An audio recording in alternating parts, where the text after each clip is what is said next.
दोस्तों, क्या आप जानते हो किसी किसी गाने को सुनकर रोंगटे खड़े क्यों हो जाते हैं और दुनिया का सबसे महंगा पौधा कौन सा है? और तो और क्या आपको पता है कैसे ये शख्स बिना टिकट लिए 33 सालों से पूरी दुनिया फ्री में ट्रैवल कर रहा है? और क्या आप जानते हो लूडो को हिंदी में क्या कहते हैं? तो दोस्तों, ऐसे ही कुछ अमेजिंग और इंटरेस्टिंग फैक्ट्स हम इस वीडियो में बताने वाले हैं। अगर वीडियो अच्छी लगे तो वीडियो को लाइक और चैनल को सब्सक्राइब कर दीजिए। फैक्ट नंबर 10, दुनिया में एक पौधा ऐसा भी है जिसकी 1 एकड़ की खेती में आप 40 करोड़ की कमाई कर सकते हो। दरअसल दोस्तों, हम आपको एक ऐसे ही पौधे के बारे में बताएंगे जिसकी खेती करके आप कम समय में मालामाल हो सकते हो। अब आपके मन में ये सवाल आ रहा होगा कि आखिर में कौन सा पौधा है? तो दोस्तों, हम बात कर रहे हैं चंदन के पेड़ की। दरअसल चंदन की खेती भारत के बहुत कम इलाकों में की जाती है, लेकिन आपको बता दे कि एक पेड़ की कीमत कम से कम 5 लाख रुपए होती है। और रिपोर्ट्स की माने तो आप 1 एकड़ की खेती में 30 से 40 करोड़ की कमाई कर सकते हो। हालांकि इसके एक पेड़ को तैयार होने में कम से कम 12 साल का समय लगता है।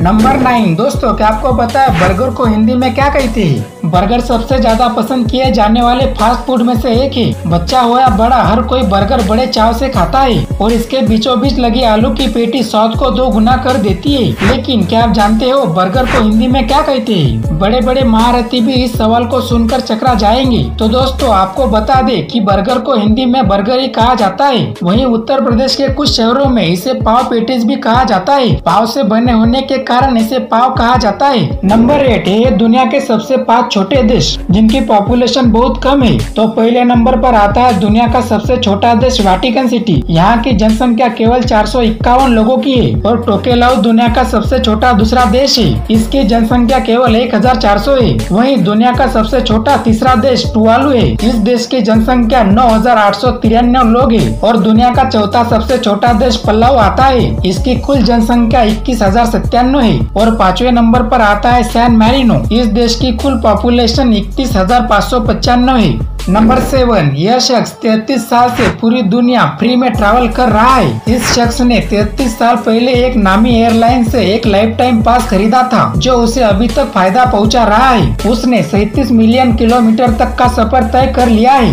ये शख्स अमेरिका के रहने वाले 69 साल के टॉम स्टकर है। वो न्यू जर्सी के एक ऑटो कंपनी में कंसल्टेंट का काम करते हैं। और उन्होंने 1990 में यूनाइटेड एयरलाइन से $2,90,000 में एक लाइफ टाइम पास खरीदा था। वो इस पास को अपना अभी तक का सबसे बेहतर निवेश मानते हैं। और अब 33 साल बाद भी टॉम अपनी सीट 1B पर बैठते हैं। उनका दावा है कि साल 2019 में उन्होंने 373 फ्लाइट ली और कुल 1.46 मिलियन मील का सफर तय किया था। नंबर 6, अगर आप भी अपने दांतों को साफ रखना चाहते हो तो आप इन ट्रिक्स को फॉलो करें। फर्स्ट ऑफ ऑल, कैल्शियम से भरपूर चीजें खाएं। सीड्स को अपनी डाइट में शामिल करें और सुबह सुबह भुना हुआ तिल खाएं। इसे चबाने के बाद टूथपेस्ट के बिना ब्रश करें और ब्रश करने के लिए मुलायम टूथब्रश का इस्तेमाल करें। तिल के बीज कैल्शियम से भरपूर होते हैं। ये दांतों को अंदर से मजबूती देते हैं। ये प्लाक को हटाने का भी काम करते हैं और इससे मुंह की बदबू भी दूर होती है। नंबर 5, दोस्तों, गूगल पर इस शब्द को एक बार जरूर सर्च करें। आपको एक अनोखा मैजिक दिखेगा।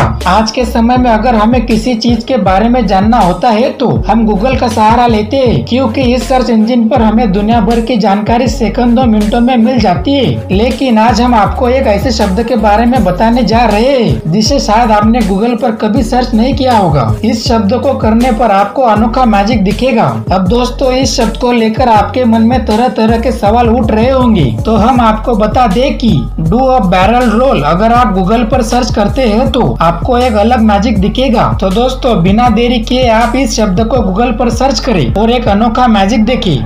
नंबर 4, दोस्तों, क्या आपको पता है लूडो को हिंदी में क्या कहते हैं? लूडो और सांप सीढ़ी के खेल से तो आप सब वाकिफ होंगे, लेकिन क्या आप जानते हैं कि लूडो को हिंदी में क्या कहते हैं? शायद ही आपको इस सवाल का जवाब पता होगा। बड़े बड़े महारथी भी इस सवाल का जवाब देने में फंस गए हैं। आपका भी दिमाग चकरा गया होगा और आप भी सोचने के लिए मजबूर हो गए होंगे। तो बता दे, लूडो को हिंदी में मोक्षपट या मोक्षपटामू कहा जाता है। वही इसे ज्ञान चौपट के नाम से भी जाना जाता है। और आपको बता दे कि कि इस खेल का आविष्कार भारत में ही हुआ था। इसकी उत्पत्ति 13वीं शताब्दी में संत ज्ञानदेव ने की थी। नंबर 3, कई वैज्ञानिकों का मानना है कि सोना धरती पर नहीं बना है। दरअसल धरती पर मिलने वाला सोना अंतरिक्ष के उल्कापिंडों से आई धातु है और इसी कारण यह धरती के सिर्फ बाहरी हिस्से में मिलता है और धरती के अलावा अंतरिक्ष में भी सोना मौजूद है और 16 साइकी नाम के एस्टेरॉइड पर सोना मौजूद है। यह मंगल और बृहस्पति ग्रहों के बीचों बीच स्थित है और इसका आकार आलू की तरह है। यह सोना, प्लैटिनम और आयरन जैसे बहुमूल्य धातु से बना हुआ है और इस एस्टेरॉइड का व्यास लगभग 226 किलोमीटर है।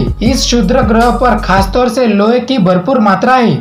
नंबर 2, दोस्तों क्या आप जानते हो किसी किसी गाने को सुनकर रोंगटे क्यों खड़े हो जाते हैं? अक्सर ऐसा होता है कि जब हम कोई गाना सुन रहे होते हैं या बहुत डरे हुए सपने देखते हैं तो शरीर में रोंगटे खड़े हो जाते हैं। इसे अंग्रेजी में गूज़बम्प्स कहते हैं। आपने महसूस किया होगा कि जब हम अपना कोई फेवरेट गाना सुनते हैं तो बीच बीच में बॉडी में एक लहर सी दौड़ जाती है और हमारे रोंगटे खड़े हो जाते हैं। ऐसा हमारे साथ कई और परिस्थितियों में भी होता है, जैसे हॉरर फिल्म देखते हुए या फिर सर्दियों में भी अक्सर ऐसा होता है। तो दोस्तों क्या आपने कभी सोचा है कि रोंगटे क्यों खड़े होते हैं और क्या इसके पीछे का कारण हो सकता है? दरअसल इसके पीछे का मुख्य कारण शरीर का विज्ञान और इससे जुड़ी भावनाएं है। रोंगटे खड़े होने का वैज्ञानिक कारण एड्रेनालाइन नामक तनाव हार्मोन है। जब हम कोई डरावनी फिल्म देखने के कारण डर का अनुभव करते हैं तो किडनी के ऊपर स्थित एड्रेनल ग्रंथि शरीर में एड्रेनालाइन छोड़ती है और एड्रेनालाइन हार्मोन पूरे शरीर में फैल जाता है, जिससे त्वचा के नीचे की मांसपेशियां सिकुड़ जाती है और परिणाम स्वरूप रोंगटे खड़े हो जाते हैं। नंबर 1, शहर और गांव के नाम में पुर क्यों लिखा जाता है? भारत में कई शहर और गांव ऐसे हैं जिनके नाम में आपने पुर लिखा देखा होगा। उदाहरण के तौर पर रामपुर, उदयपुर, जयपुर, लखनऊपुर। हालांकि क्या आपको पता है कि जगहों के नाम में पुर लिखे होने का मतलब क्या होता है?